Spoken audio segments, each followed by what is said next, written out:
Hi, my name is Evan Davies, and I'm just an independent consultant. I'm not affiliated with any organization.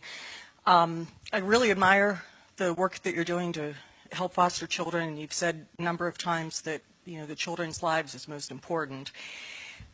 We had a murder a little while ago where 17 people, including many kids, were murdered in their schools. And how do you reconcile the children's lives are most important with the comments you've made to the media about it's naive and premature to talk about gun control, and that it's culture and not guns that is causing these horrible things? I'll tell you exactly how I reconcile that. First of all, a month ago in Kentucky, we had a very similar situation. Made a very concerted effort to make sure that we removed the media circus from the healing process. So within 24 to 48 hours, you're probably not even aware, most people aren't, that I had a 15-year-old come into a school in Kentucky last month and shoot 16 children at point-blank range, 2 of whom died. A set of twins were both shot and taken to a level 1 trauma center. They lived. This is very real to me. I've sat with these families. You also probably are not aware of the fact that I buried my oldest child. Died under different circumstances, but went to school and didn't come home. She was 17 years old. I know exactly, not exactly, it's not possible to know exactly what another person's going through, but I know exactly what it feels like to bury your oldest child. I know what the impact is on a family. I don't come at this with a sense of sympathy, but empathy. The point that I've made that's been largely misconstrued, I'll reaffirm with you and tell you exactly why it comes from, where it comes from. This idea, just as solving this issue is able to be solved with a single law or rule or change, is naive and delusional. And so we shouldn't allow ourselves to entertain naive and delusional thoughts. It is part of a broader construct, just as this issue is. And the point that I made, that I'll reiterate, is that if we think that a part of what we are seeing is not a cultural problem, we're kidding ourselves. And the point that I've made is this. What has shifted in the last 10, 20, 30, 40, 50 years? It's not the percentage of guns that we find in homes. And you can give me a statistic that there's now more guns. Fair enough, I'll submit that that may be true. I'm not going to argue with you. But the reality is there's fewer homes that have guns in them than there were 50 years ago when children didn't walk into schools and shoot themselves and shoot each other. That's a fact. You can confirm that. But I'll tell you this. When I was a kid, kids brought guns to school. Kids brought guns on the school bus. Kids brought guns to school in their own vehicles. Kids didn't shoot each other with them. So some things have not changed. What has changed? We as a culture, as a society, and it's very germane to this topic as well, we don't value human life like we did. We remove increasingly respect for the dignity of other people.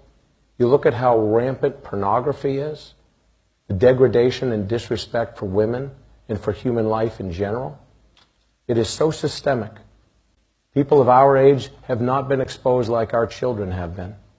There's not a child in America that hasn't been exposed to pornography, I guarantee you, if they're above the age of 12. That's a fact. It is so systemic, it's horrific.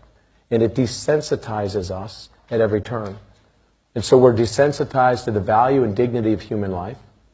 We're desensitized through, and this is to the heart of what I said that you seem to take exception with, is that through violent video games, where literally you are encouraged, and you can roll your eyes all you want, man, but I will say this. You explain to me the value of a game that encourages somebody to go back and finish them off, where you get points for kill counts, and you slaughter people. We're desensitizing people to the value of life. And we see it through the lyrics and music, and we see it through television shows, and we see it through movies. We see it in the fact that the mores of this nation have changed. We see it through the fact that we increasingly want to remove any sense of moral authority from everything. I'll tell you again, we could have 1,000 sidebars, and you could agree or disagree as it relates to what I'm about to say. But in a nation where over the last 40 years, We've aborted 50-something million children. And we have multiple states with medically assisted suicide being provided by doctors. At both ends of the life spectrum, we're losing the value for life that we once historically had. You can say that's good, you can say it's bad, but it's a reality. You couple that with the fact that all these other things are changing, that we're removing any sense of authority. It used to be that you had different levels of authority starting in the home itself. Only a third of children in a recent Pew study say that they have no interaction, for all intents and purposes, with their own parents. When their parents live in the home, they say their parents have no clue what they're even learning in school. There was a study recently in an article that was derived from that and other studies. It was in the Atlantic. I encourage you to look it up, about the impact. And again, you can smirk and you can smile, but as somebody who's an independent consultant, I find it remarkable that you're so smug and you're so disregarding of my opinion, when in fact I'm just trying to have an honest dialogue with you, based on a fair question. But I will say this. Look at this article in the Atlantic. This article in the Atlantic talks about how young people are increasingly becoming suicidal and depressed because of the use of social media and the use of these personal devices and on-screen time. All these are part of a cultural issue. In this cultural issue, if we're not addressing it, we are kidding ourselves, because it also affects this issue we came here to talk about today, which is why these homes are broken, why so many children are finding themselves in government care, which is not the best solution. The government should not be raising our children, period. It just shouldn't. The fact of the matter is, we need people in the position like I am. And I had this same conversation less than an hour ago with the President of the United States. And I said to him, he should, I should. This whole room was full of cabinet secretaries and governors of other states. Those of us that are in a position of influence and the ability to say something, shame on us if we don't step up and call people to a higher authority. And there will always be those, including many in the media, whoever the messenger is, they're going to find the imperfection in that messenger.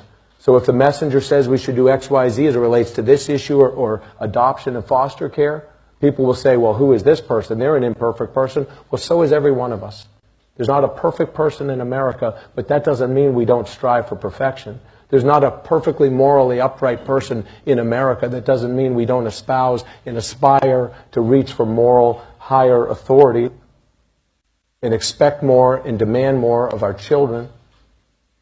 Shame on us if we don't sound the alarm. You want to take any kind of morality and change the mores of a nation, remove any sense of higher responsibility, try to pin it on any one thing and assume the government and a piece of regulation and a rule is the solution, and then we're shocked when these things happen. We're kidding ourselves.